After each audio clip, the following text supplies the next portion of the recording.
Why you? Why did they pick you? Yeah, that was one of the first questions I asked them. And they explained to me later, they didn't choose me. They created me to be able to speak about that. I'm not a great believer in cosmic coincidence, but shortly after Krista Bradford filed her report from Miami, I was here in Santa Monica, California, when who should I find staying at the very same hotel? None other than Rael himself. Hello, how are you, sir? Fine, man. So Very happy to meet you. Last we heard you had 35,000 followers. Is that still approximately right? It's a little bit too much, 28,000. 28,000. What is the attraction? I think the message by itself, and you know, it's a philosophy in perfect harmony with our century, with the 21st century, which is coming soon. You know, of course, the thing that attracts most attention, Rael, you have to be honest, is your approach to human sexuality, a kind of a free spirit, almost a 60s kind of thing. I don't think this is the most important point. But when I read the news accounts, it seems the things that the reporters focus most on is that there is quite a bit of interaction, shall we say, sensual interaction among your followers. No, it's very, very few. Of course, you have some journalists who have sexual obsession. Oh, exactly. You know, and they read it. It's the journalist. Yeah, of course. Now, is it really true, now tell me the truth, that you personally have met Jesus and Muhammad and Buddha? Yes, this is the important part.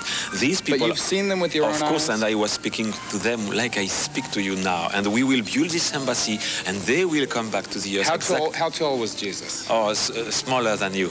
How about Muhammad? Muhammad also smaller than you. I believe in the First Amendment in the United States. I believe that people should believe whatever they want to. I really think that that's what we need in this country. Freedom. Freedom, right. Yeah. But when people are offended, when people are hurt by something, then I think freedom has to be curtailed. You know, freedom has to be withdrawn a bit. If something... Here, meet somebody here. Come in. This is Rachel Bernstein.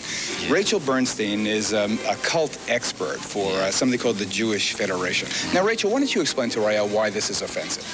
Well, of course, as you know, the swastika conjures up images of the Holocaust, and it brings back memories for many Jewish people, many Jewish survivors, of a time of pain and a time of a terrible tragedy.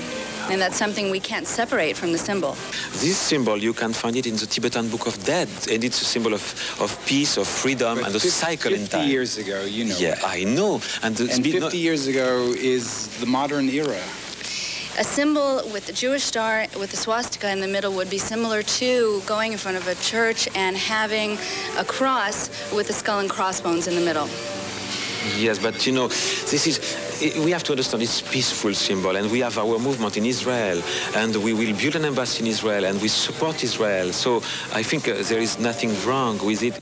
Rachel, thank you very much. Thank you very much. Okay. To give you the message given to me by the extraterrestrials. This is Rael's book. Have an excellent seminar today, and it's nice seeing you in person, Rael.